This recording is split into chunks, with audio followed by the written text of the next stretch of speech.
10h34, pessoal. A gente vai seguir, claro, trazendo as atualizações desse tema.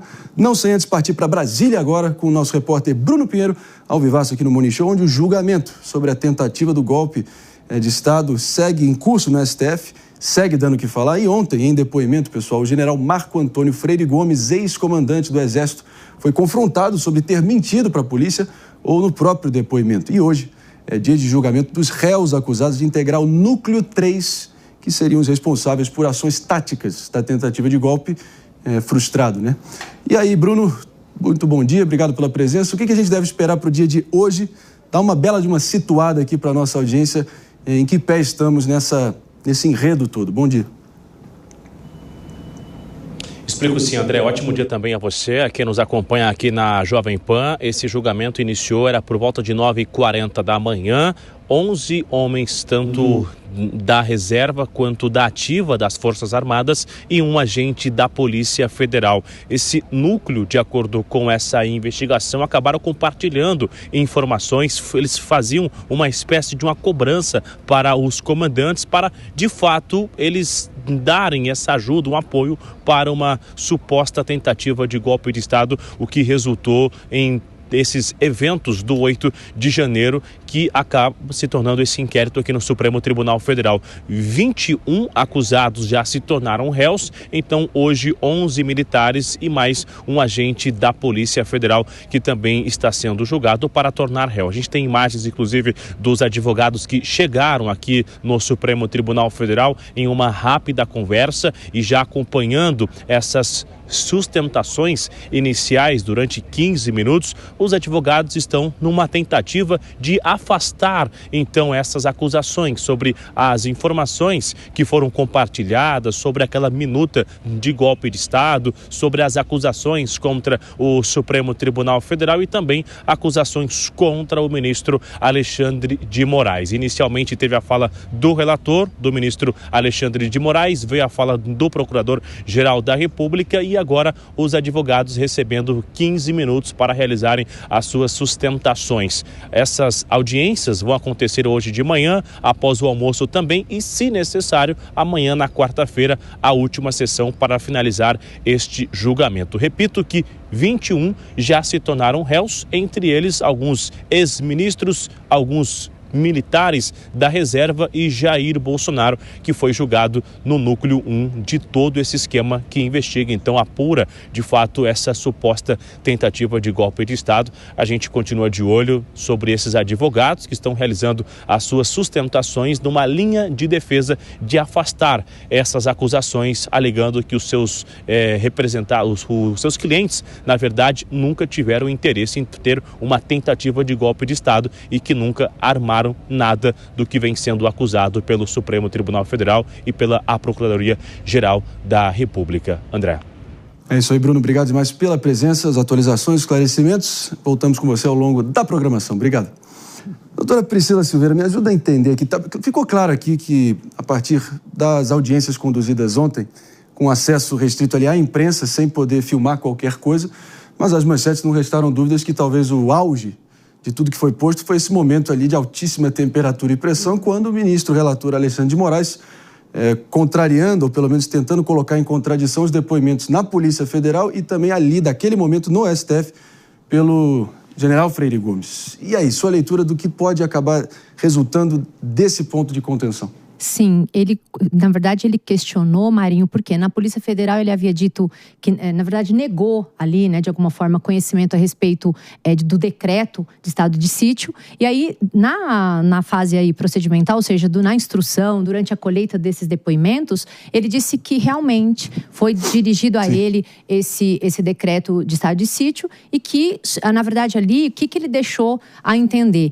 Que o Exército não estaria de forma uníssona, ou seja, todos eles de acordo com o que haveria, né, a determinação do ex-presidente Jair Bolsonaro. Então, foi o momento que o ministro Alexandre de Moraes fez a indagação. Olha, onde você está mentindo? Você mentiu no depoimento da Polícia Federal, onde você nega ter tido acesso, não é, a esse decreto, ou você está mentindo aqui. E é importante a gente falar para toda a nossa audiência que existe um crime, não é, que é o crime de falso testemunho. A testemunha, de fato, e ali ele está como testemunha, é uma prova muito importante em qualquer processo, né, que se julgue alguém por uma prática de uma infração penal.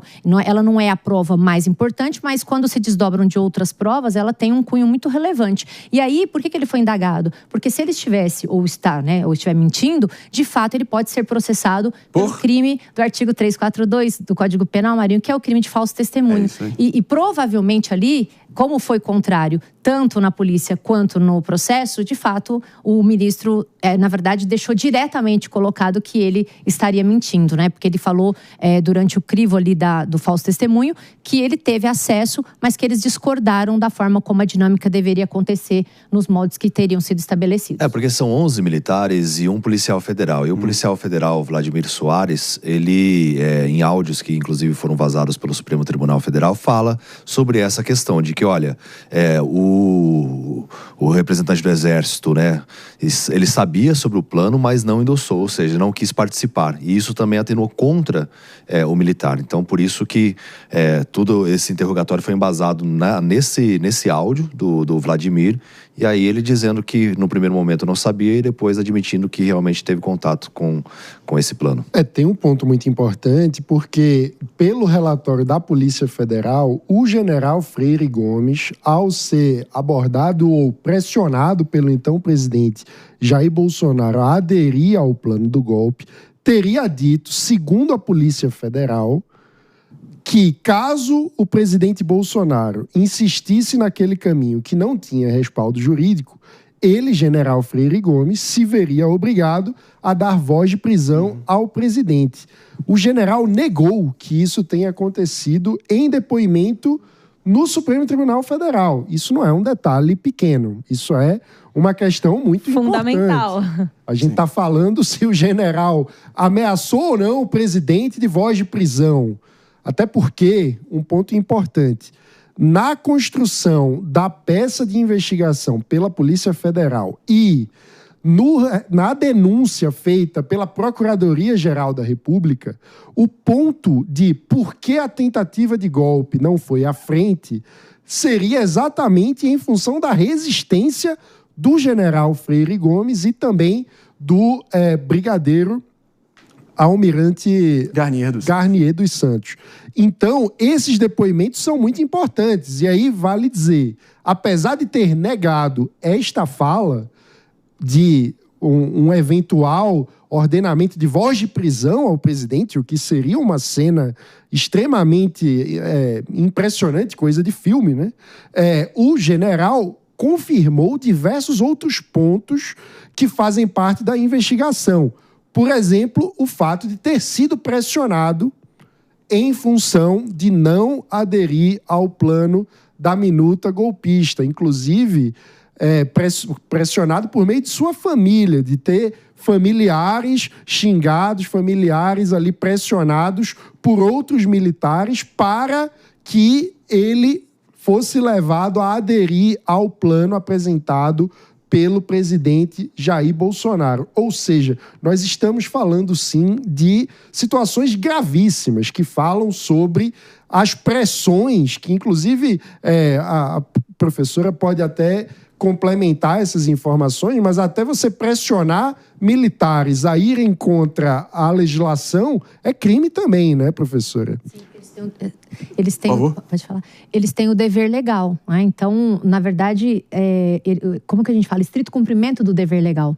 Se eles não fazem dentro do seu estrito cumprimento, eles também incorreriam em crime. Então, obrigando eles a fazer o que a lei não obriga, se nós não somos obrigados a fazer o que a lei não nos obriga, quiçá os militares aí do Exército. Agora, para ficar claro aqui, nesse depoimento de ontem, o próprio general Freire Gomes disse que jamais iria participar, estava ali ouvindo basicamente um estudo baseado na Constituição que o presidente trouxe, porque envolveria sim a decretação de um estado de sítio e a famosa GLO, Garantia de Lei e da Ordem, que basicamente, pessoal, na prática seria o Exército atuando como força policial no momento de desequilíbrio institucional. Mas aí, que entra aqui, eu abro aspas, ele disse, pelo menos tirando o corpo fora, dizendo que o principal aspecto aqui, pessoal, é que justamente aquilo que competiria ao Exército, nós não vislumbrávamos como poderíamos participar disso. O que foi alertado ao presidente é que ele deveria se atentar a esses aspectos e ele concordou que não havia o que fazer. E eu disse que o Exército não participaria de algo que extrapolasse nossa competência institucional,